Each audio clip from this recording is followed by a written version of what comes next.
Hello friends, कैसे हो। GK 2020 YouTube channel में आप सभी दोस्तों का हार्दिक स्वागत है। आज के इस वीडियो में हम इंडियन ज्योग्राफी के एक महत्वपूर्ण टॉपिक की बात करने जा रहे हैं और आज का हमारा टॉपिक है अरावली पर्वत श्रेणी। जी हाँ दोस्तों, अरावली माउंटेन रेंज के बारे में आज A to Z इंफॉर्मेशन आपको मैं देने वाला हूँ और जो भी महत्वपूर्ण क्वेश्चन निकल सकते थे उनको भी ऐड करते हुए हमने यह वीडियो तैयार किया है। तो वीडियो में आप लास्ट तक बने रहिए। लास्ट में कमेंट सेक्शन में जरूर बताना कि यह वीडियो आपको कैसा लगा। और मेरा स्पष्ट रूप से मानना है कि अरावली पर्वत श्रेणी से जुड़ा हुआ कोई भी क्वेश्चन यदि एग्जामिनेशन में पूछ लिया जाए तो आपका आंसर गलत नहीं होगा, लेकिन पूर्व शर्त यह है कि वीडियो में आपको लास्ट तक बने रहना है। ओके, चलिए सबसे पहले तो अरावली पर्वत श्रेणी की अवस्थिति के बारे में हम पता लगाते हैं कि हमारे भारत देश में यह अरावली पर्वत श्रेणी कहां से कहां तक फैली हुई है। अरावली रेंज का विस्तार गुजरात के हिम्मतनगर से दिल्ली तक लगभग 720 किलोमीटर की दूरी तक है। कहां से कहां तक, तो इंडियन मैप में आप देखेंगे तो इस तरह का हमारा कुछ नक्शा है। तो गुजरात से दिल्ली तक तकरीबन 720 किलोमीटर लंबी यह पर्वत श्रेणी है जो हरियाणा और राजस्थान तक विस्तारित है। लेकिन अरावली पर्वत रेंज का सबसे ज्यादा हिस्सा किस राज्य में है, तो याद रखना राजस्थान राज्य में है।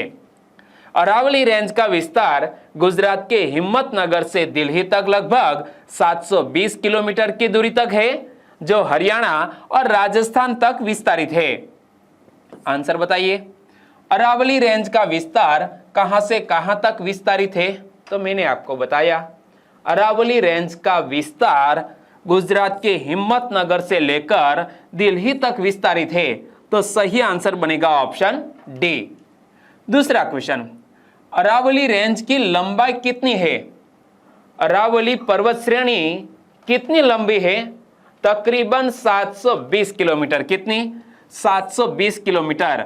लेकिन और सोर्स में दोस्तों 699 किलोमीटर भी लिखा हुआ था, लेकिन कोई बात नहीं, यह 720 के आसपास ही है। ओके, अरावली रेंज की लंबाई 720 किलोमीटर। और अरावली रेंज की रचना के बारे में बात करें तो अरावली रेंज लाखों साल पुरानी है जिसका निर्माण भारतीय उपमहाद्वीपीय प्लेट के यूरेशियन प्लेट की मुख्य भूमि से टकराने के कारण हुआ।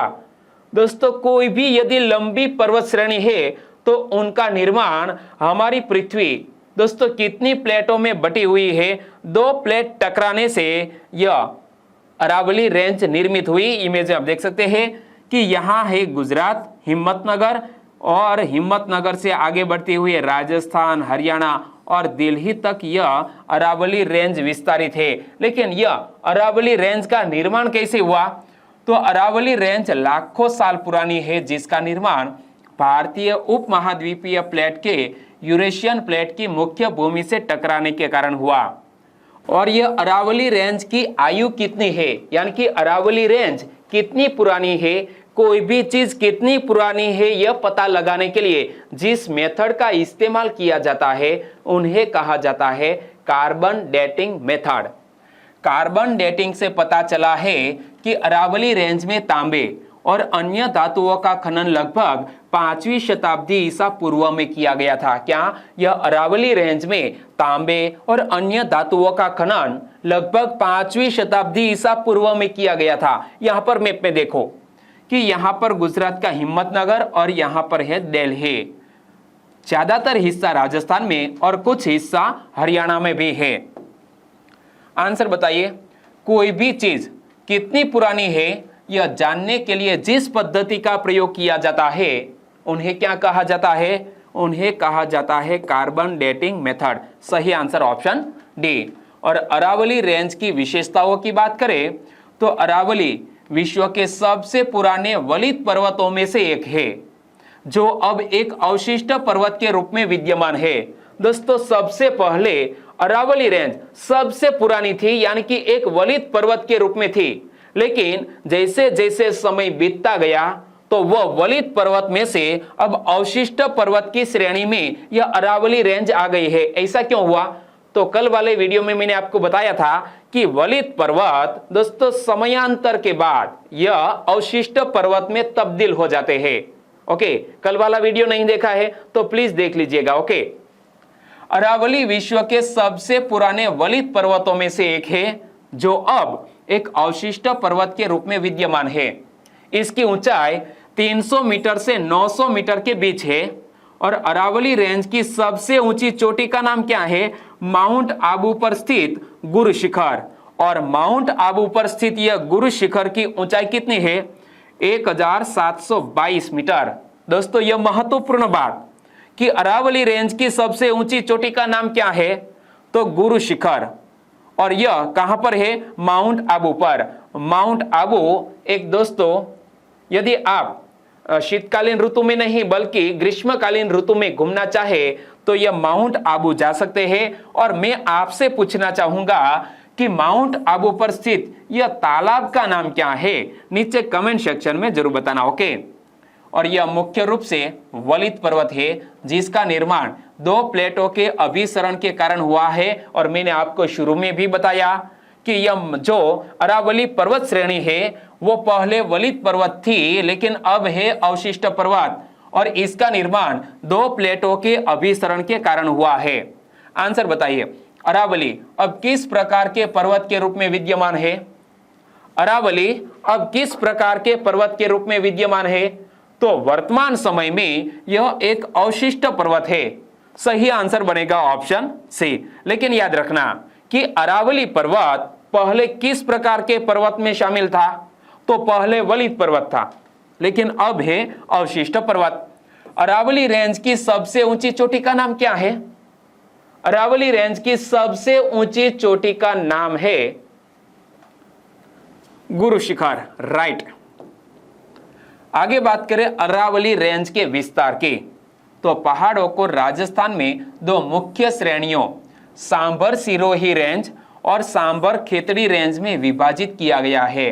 अरावली रेंज राजस्थान में है तो राजस्थान में यह अरावली रेंज को 2 हिस्सों में विभाजित किया गया है। एक श्रेणी है सांभर सिरोही रेंज और दूसरी श्रेणी है सांभर खेतड़ी रेंज। तो यह 2 रेंज में विभाजित अरावली रेंज जहां उनका विस्तार लगभग 560 किलोमीटर तक है। क्या मैंने आपको शुरू में बताया कि अरावली रेंज की कुल लंबाई है 720 किलोमीटर के आसपास। इनमें से 560 किलोमीटर अकेले राजस्थान में, यानी कि सबसे ज्यादा हिस्सा अरावली रेंज का किस राज्य में है? राजस्थान में। और दिल्ली से लेकर हरिद्वार तक फैले अरावली का अदृश्य भाग गंगा और सिंधु नदियों के जल के बीच एक विभाजन बनाता है। याद रखना कि किन 2 नदियों के बीच यह अरावली रेंज विभाजन का काम करती है? तो गंगा और सिंधु नदियों के जल के बीच एक विभाजन बनाता है यह अरावली रेंज। आंसर बताइए, निम्न में से किस पर्वत श्रेणी को सांभर सिरोही रेंज और सांभर खेतड़ी रेंज में विभाजित किया गया है? कौन सी रेंज को राजस्थान राज्य में 2 रेंज में विभाजित किया गया है? अरावली रेंज को। सही आंसर ऑप्शन बी।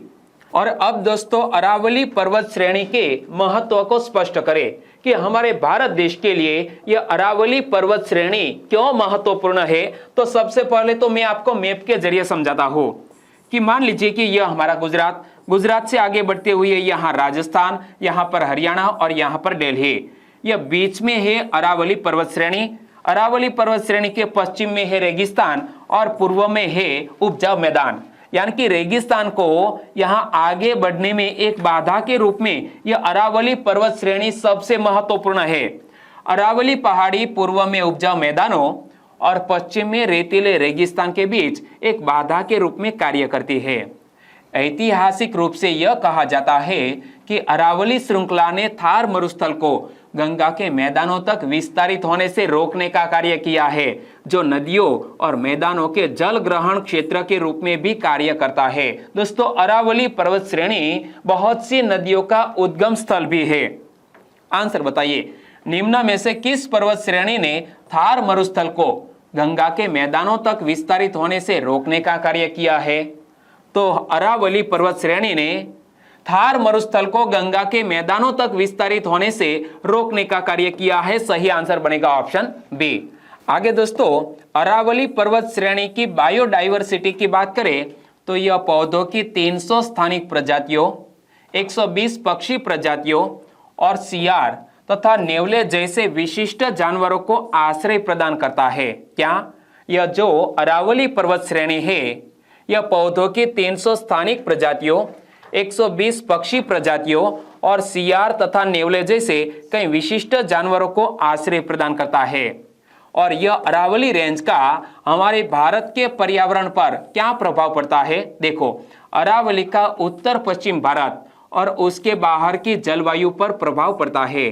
यह रेंज मानसून के दौरान बादलों को शिमला और नैनीताल की ओर मोड़ने में सहायता करता है। दोस्तों, यह अरावली पर्वत श्रेणी है ना, मानसून के दौरान बादलों को शिमला और नैनीताल की ओर मोड़ने में सहायता करता है, जिससे उप हिमालयी नदियों को जल प्राप्त होता है और इस जल से उत्तर भारत के मैदानी क्षेत्रों को पानी की प्राप्ति होती है। सर्दियों के मौसम में यह उपजाऊ जलोढ़ नदी घाटियों को मध्य एशिया से आने वाली ठंडी पश्चिमी हवाओं से बचाने का काम भी यह अरावली पर्वत श्रेणी करती है। चलिए एक बढ़िया सा क्वेश्चन कि अरावली रेंज के संदर्भ में निम्नलिखित कथनों पर विचार करें। 2 कथन दिए हैं और कौन सा कथन सही है वो आपको गैस करना है। चलो पढ़ो। यह मानसून के दौरान बादलों को शिमला और नैनीताल की ओर मोड़ने में सहायता करता है। यह कथन बिल्कुल सही। पूर्व में उपजाऊ मैदानों और पश्चिम में रेतीले रेगिस्तान के बीच एक बाधा के रूप में यह अरावली पर्वत श्रेणी कार्य करती है, तो यह कथन भी बिल्कुल सही। और हमें पूछा गया है कौन सा कथन सही है, तो 1 और 2 दोनों कथन बिल्कुल सही, तो आंसर बन जाता है ऑप्शन सी। एक और क्वेश्चन दोस्तों, 2015 की यूपीएससी एग्जामिनेशन में यह क्वेश्चन पूछा गया था। यह भी अरावली पर्वत श्रेणी से ही संबंधित था। देखो, एक तरफ तीर्थ स्थान है और दूसरी तरफ यह पहाड़ियों का नाम है, तो कौन सा तीर्थ स्थान कौन सी पहाड़ी में अवस्थित है उनके बारे में यह क्वेश्चन 2015 की यूपीएससी की प्रीलिम एग्जामिनेशन में पूछा गया था। क्वेश्चन क्या है? निम्नलिखित युग्मों पर विचार कीजिए। ओके, पहला युग्म है श्रीशैलम। यह कौन सी पहाड़ी में स्थित एक तीर्थ स्थान है? तो नल्लामाला पहाड़ी में स्थित है यह तीर्थ स्थान, नाम है श्रीशैलम। ओमकारेश्वर सतमाला पहाड़ी में। सबसे पहले तो हमें यह पता होना चाहिए कि यह तीर्थ स्थान किस राज्य में अवस्थित है। ओमकारेश्वर है मध्य प्रदेश में और यह सतमाला पहाड़ी है महाराष्ट्र में। तो यह कैसे संभव है कि सतमाला पहाड़ी में ओमकारेश्वर तीर्थ स्थान है? यह भी गलत है। पुष्कर महादेव पहाड़ी में, दोस्तों यह भी गलत है, क्योंकि महादेव पहाड़ी किस राज्य में है और पुष्कर किस राज्य में? महादेव पहाड़ी है मध्य प्रदेश में और पुष्कर किस राज्य में? राजस्थान राज्य में। तो यह तीर्थ स्थान महादेव पहाड़ी में कैसे हो सकता है? क्योंकि महादेव पहाड़ी का कोई भी हिस्सा राजस्थान में तो है नहीं, तो यह भी गलत। और हमें पूछा गया है उपरयुक्त युग्मों में से कौन सा या कौन से सही है, सुमेलित कीजिए। तो हमने दोस्तों सुमेलित कर लिया, केवल एक ही सही है, आंसर बन जाता था ऑप्शन ए। ओके, और सभी ऑप्शन के बारे में मैं आपको डिटेल में बताता हूं। देखो, श्रीशैलम नल्लामाला पहाड़ियों की चोटी पर स्थित है। यह आंध्र प्रदेश के कुर्नूल जिले में कृष्णा नदी के दाहिने ओर है। यह सदियों से शैव तीर्थ यात्रा का लोकप्रिय केंद्र रहा है, अतः युग्म 1 है वो सुमिलित है, मतलब सही है। दूसरा ऑप्शन था ओमकारेश्वर सतमाला पहाड़ी में। देखो, ओमकारेश्वर मध्य प्रदेश के खंडवा जिले में स्थित है। यह भगवान शिव के 12 ज्योतिर्लिंगों में से एक है और यह नर्मदा नदी में मांधाता या शिवपुरी नामक द्वीप पर स्थित है। द्वीप का आकार हिंदू ओम प्रतीक जैसा बताया गया है। क्या? यह जो शिवपुरी नामक द्वीप है उनका आकार हिंदू ओम प्रतीक जैसा बताया गया है। दूसरी ओर सतमाला पहाड़ी महाराष्ट्र के नासिक जिले में फैली हुई है। वे नासिक के भीतर सह्याद्री श्रेणी का एक अभिन्न अंग है। क्या? यह जो सतमाला पहाड़ी है वो सह्याद्री श्रेणी का एक अभिन्न अंग है और यह नासिक के भीतर यानी कि महाराष्ट्र के नासिक जिले में फैली हुई है। अतः युग्म 2 सही सुमेलित नहीं है। ओके, तीसरा ऑप्शन था पुष्कर। तो पुष्कर दोस्तों महादेव की पहाड़ियों में नहीं है, मैंने आपको बताया कि पुष्कर राजस्थान में है। पुष्कर राजस्थान के अजमेर जिले का एक कस्बा है। यह हिंदुओं और सिखों का एक धार्मिक तीर्थस्थल है। पुष्कर राजस्थान के मध्य पूर्वी भाग में अरावली पर्वत के पश्चिम में है। याद रखना दोस्तों, पुष्कर कहां पर? राजस्थान के मध्य पूर्व भाग में अरावली पर्वत के पश्चिम में है, जबकि महादेव पहाड़ियां मध्य भारत के मध्य प्रदेश राज्य में पहाड़ियों की एक श्रृंखला है। ये पहाड़ियां सतपुड़ा रेंज के उत्तरी भाग में स्थित है। यह जो महादेव की पहाड़ियां है ना, वह सतपुड़ा रेंज के उत्तरी भाग में स्थित है, यानी कि युग्म 3 सुमेलित नहीं है। और मैंने आपको बताया कि केवल ऑप्शन 1 ही सही था, ए ही सही था। तो इसी तरह के क्वेश्चन दोस्तों क्लास 1-2 के एग्जामिनेशन में पूछ लिए जाते हैं। और आपको यदि हमारे भारत देश की पर्वत श्रृंखलाओं के बारे में, माउंटेन रेंज के बारे में पता है और यह माउंटेन रेंज में से कौन कौन सी नदियां बहती है, उद्गम स्थल है, और कौन कौन से महत्वपूर्ण तीर्थ स्थान है, यह अरावली रेंज की सबसे ऊंची चोटी का नाम मैंने आपको बताया, गुरु शिखर। इसी तरह हमारे भारत देश में जो भी पर्वत श्रेणी है उनकी सबसे ऊंची चोटी का नाम क्या है वो भी आपको पता होना चाहिए। ओके, अरावली पर्वत श्रृंखला के बारे में आगे मैं आपको बताऊं तो अरावली मुख्यतः भारत के राजस्थान में स्थित एक पर्वतमाला है और भारत की भौगोलिक संरचना में अरावली प्राचीनतम पर्वत श्रृंखला मानी गई है और यह विश्व में भी प्राचीनतम है। यह पर्वत श्रृंखला राजस्थान को उत्तर से दक्षिण 2 भागों में बांटती है। क्या? यह पर्वत श्रृंखला राजस्थान को उत्तर और दक्षिण 2 भागों में बांटती है। आंसर बताइए, निम्न में से कौन सी पर्वत श्रृंखला राजस्थान को उत्तर से दक्षिण 2 भागों में बांटती है? तो यह अरावली पर्वतमाला। ओके, सही आंसर बनेगा ऑप्शन सी। और अरावली का सर्वोच्च पर्वत शिखर सिरोही जिले में गुरु शिखर, जिसकी ऊंचाई है तकरीबन 1727 मीटर, जो माउंट आबू में है। और अरावली पर्वत श्रृंखला का लगभग 80% विस्तार अकेले राजस्थान में है। कुछ महत्वपूर्ण फैक्ट आए कि अरावली का सर्वोच्च पर्वत शिखर मैंने आपको शुरू में भी बताया, माउंट आबू, जो राजस्थान के सिरोही जिले में है। और अरावली पर्वत श्रृंखला का लगभग 80% विस्तार अकेले राजस्थान में है। और अरावली की औसत ऊंचाई लगभग 930 मीटर है तथा इसकी दक्षिण की ऊंचाई व चौड़ाई सर्वाधिक है।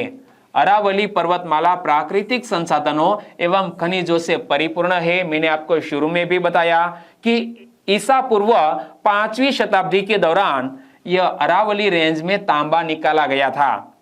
यह बाना, लूनी, साखी एवं साबरमती जैसी नदियों का उद्गम स्थल भी है। दोस्तों हमारे गुजरात में यह साबरमती रिवर बहती है, तो उनका उद्गम स्थल कौन सी पर्वत श्रृंखला है? अरावली पर्वत श्रृंखला। देश भर में दूसरा सबसे कम वन क्षेत्र कितना? सिर्फ 3.7% वन क्षेत्र हरियाणा में है। और हमारे दोस्तों भारत देश में अधिनियम के तहत किसी भी राज्य में 33% वन क्षेत्र होना चाहिए। क्लियर? लेकिन कितने हैं? 23%। लेकिन सबसे कम वन क्षेत्र दोस्तों दूसरे नंबर में 3.7% हरियाणा में है। राज्य में स्थित अरावली पर्वत श्रृंखला के वन्य जीवों को बचाने के लिए 7 वाइल्ड लाइफ सेंचुरी और 3 चिड़ियाघर बनाए गए हैं। हिरन और मोर के लिए 3 ब्रीडिंग सेंटर भी बनाए गए हैं। गिद्धों के संरक्षण पर अलग से ध्यान दिया गया है। यानी कि अरावली रेंज में जो जैव विविधता है, जो बायोडाइवर्सिटी है, यहाँ जो भी विशिष्ट पशु या पक्षी पाए जाते हैं, उनके संरक्षण के लिए भी सरकार ने कदम उठाए हैं। अरावली के घने जंगलों का आवरण वाहनों और औद्योगिक प्रदूषण के उच्च स्तर वाले क्षेत्रों में प्राकृतिक रूप से हवा को शुद्ध करने में मदद करता है। दोस्तों आपने दिल्ली के समाचार पढ़े भी होंगे कि हमारी दिल्ली में जो प्रदूषण खास तौर पर शीतकालीन ऋतु में बढ़ जाता है, तो यदि अरावली रेंज न होती तो दिल्ली का क्या हाल होता, क्योंकि यह दिल्ली में प्रदूषण को रोकने में भी मददरूप है। अरावली के घने जंगलों का आवरण वाहनों और औद्योगिक प्रदूषण के उच्च स्तर वाले क्षेत्र में प्राकृतिक रूप से हवा को शुद्ध करने में मदद करता है। और अरावली की पहाड़ियां भूजल रिचार्ज में भी मदद करती है, जो हर वर्ष इस क्षेत्र में तपती गर्मी के महीनों के दौरान होने वाली पानी की कमी को देखते हुए महत्वपूर्ण है। अरावली पर्वत श्रृंखला राजस्थान से आने वाली झुलसाने और जानलेवा गर्म हवाओं को सीधे आने से रोकती है और अरावली की वजह से एनसीआर यानी कि नेशनल कैपिटल टेरिटरी हमारी दिल्ली का तापमान 6 से 8 डिग्री तक कम रहता है। क्या 6 से 8 डिग्री कम तापमान रहता है दिल्ली का? किसकी वजह से? यह अरावली रेंज से। मान लीजिए कि दिल्ली का टेम्परेचर है वो 42 डिग्री है, लेकिन यदि अरावली रेंज न होती तो दिल्ली का तापमान कितना हो सकता है? 48 से 50 डिग्री हो सकता है। इसीलिए दोस्तों हमारे भारत देश के लिए यह अरावली रेंज बहुत ही महत्वपूर्ण है। आंसर बताइए। अरावली पर्वत श्रृंखला के संदर्भ में निम्नलिखित कथनों पर विचार करें। 2 सेंटेंस और कौन सा कथन सही वो आपको पता लगाना है। अरावली की वजह से महाराष्ट्र का तापमान 6 से 8 डिग्री तक कम रहता है। यह कथन बिल्कुल गलत, क्योंकि महाराष्ट्र का नहीं बल्कि हमारी एनसीआर का टेम्परेचर 6 से 8 डिग्री तक कम रहता है। अरावली की पहाड़ियां भूजल रिचार्ज में भी मदद करती है। यह कथन बिल्कुल सही। और हमें पूछा गया है कौन सा कथन सही, तो केवल 2 नंबर का सेंटेंस सही। आंसर बन जाता है ऑप्शन बी। तो मैंने आपको अरावली रेंज के बारे में जो भी महत्वपूर्ण तथ्य थे वो बताने की कोशिश की। वीडियो वाकई में आपको अच्छा लगा, हेल्पफुल लगा तो प्लीज वीडियो को लाइक करें और आपके दोस्तों को फेसबुक, व्हाट्सएप या टेलीग्राम के जरिए इस वीडियो की लिंक शेयर करना मत भूलिएगा। बस छोटी सी उम्मीद के साथ वीडियो खत्म करते हैं। कल मिलेंगे एक नई पर्वत श्रृंखला के साथ। तब तक के लिए टेक केयर एंड जय हिंद।